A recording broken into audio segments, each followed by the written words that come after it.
How the IRS prioritizes boot tax for 1031 exchange properties. Strategies to manage boot. Part 3 of 3. In part 1, 1031 exchange, how savvy investors keep more capital working with this tax deferral tool. One area we discussed, among others, was tax basis step up erases capital gains tax and depreciation recapture. In part 2, boot tax and estate tax for 1031 exchange properties. We zoomed in on boot tax related to 1031 exchange properties.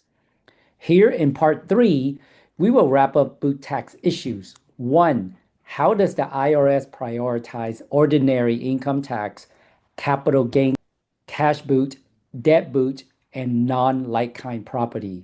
2. Why is boot not automatically bad, and when can it be strategically smart?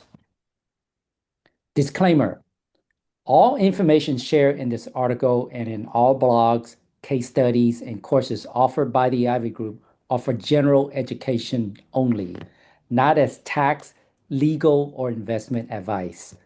Please seek professional advice from tax, accounting, legal, and other professionals.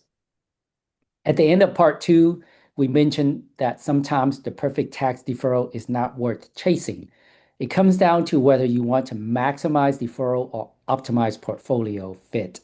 Sometimes the perfect tax deferral isn't worth chasing if the asset trade is strategically better with a little boot. The IRS order of priority for treating boot tax. The IRS has a priority order regarding which portion of boot is taxed first and how.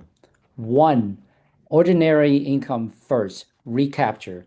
If you had depreciation deductions on the relinquished property, any boot you receive can trigger depreciation recapture up to that amount. That portion is taxed at ordinary income rates, highest capital gains rates. 2. Capital gain recognition. After recapture, the remaining boot is taxed as capital gain. It's limited to the lesser of the actual boot received or the actual realized gain on the exchange. You never pay on more gain than you actually made. 3. Priority of application. Cash boot is recognized first, then debt relief boot, non-like-kind property follows after. Here's an example. You sell a property for $1 million with $200,000 of depreciation taken. You reinvest $900,000 and walk away with $100,000 cash boot. That $100,000 first gets applied to recapture, ordinary income tax on prior depreciation. If recapture was $200,000, the whole $100,000 is taxed at higher rates. If recapture was only $50,000, then $50,000 is ordinary and $50,000 capital gain. Where the boot lands tax-wise matters. Here's a tax rate impact estimate, e.g., what $50,000 of boot looks like under ordinary versus capital gains treatment. 1031 exchange boot tax impact, example, 50,000 boot. Boot amount 50,000 under ordinary income depreciation recapture, tax rate at 35%. Estimated tax due is 17,500. Boot amount 50,000. Tax treatment under capital gain. Tax rate 20%.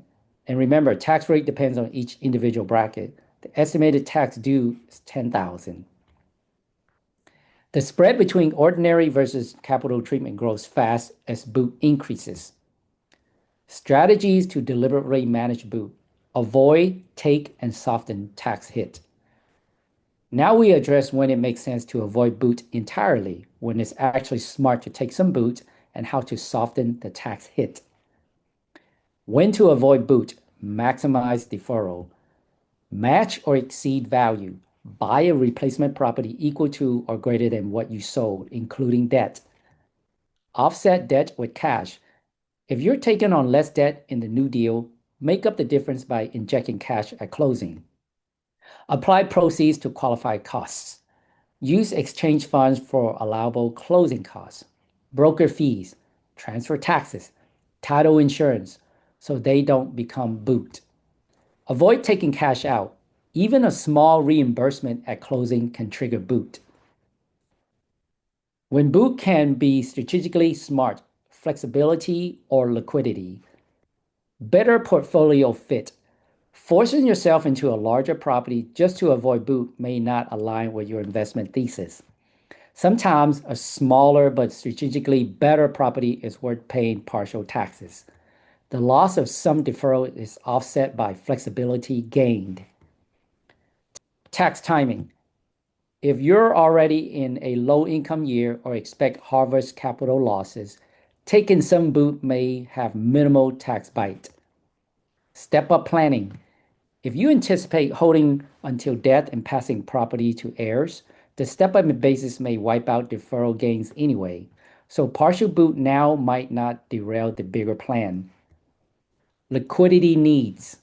If you want some cash out for other investments, personal expenses, or to diversify, boot is one way to do that. Just plan for the tax. Ways to soften the tax hit. If you're charitably inclined, direct some appreciated proceeds toward charitable remainder trust or donor advised fund. Boot could fund given while offsetting tax impact. Pair with capital losses from other assets, stocks, other real estate. Use boot to cover deductible expenses you'd have anyway, if aligned with IRS rules. Depending on your unique circumstances, you can either stretch to stay pure 1031 or accept a little boot and use it wisely. Boot's net liquidity after tax, the two-third rule of thumb. How much cash you actually keep depends on whether boot is taxed as ordinary income or capital gain and your bracket. Every $1 of boot leaves you with somewhere between 63 to 80 cents in pocket, depending on how it's taxed. Use this shortcut test when sizing up the boot. Ask yourself, is the liquidity I get worth around 70 cents on the dollar? In other words, what can I do with the 70 cents I actually get? Would those funds earn me more elsewhere than the compounding effect of deferring tax through a cleaner 1031? Quick check. High income year. Boot is expensive. Lean toward avoiding. Low income year or lots of capital losses. Boot is less impactful to your tax liability. Maybe worth it. Long-term hold until estate transfer. Deferral since step up wipes the gain up to 13.9 million as of this writing. Below is a step-by-step checklist you can run through during a deal so boot doesn't sneak up on you at closing. Use it before, during, and after a 1031 exchange. Pre-exchange planning. Compare relinquished versus replacement value. Replacement must be equal or greater. Line up debt match. If the new loan is smaller, commit cash to cover the gap. Estimating closing costs. Know which can absorb exchange funds, broker fees, title escrow fees, transfer taxes, and which can't, loan fees, reserves. Decide your stance, full deferral versus partial liquidity. During the exchange, verify with your qualified intermediary QI that funds flow correctly. Double check no cash back at closing unless you're consciously taking a boot. Confirm all exchange funds are applied to like-kind property or allowable costs.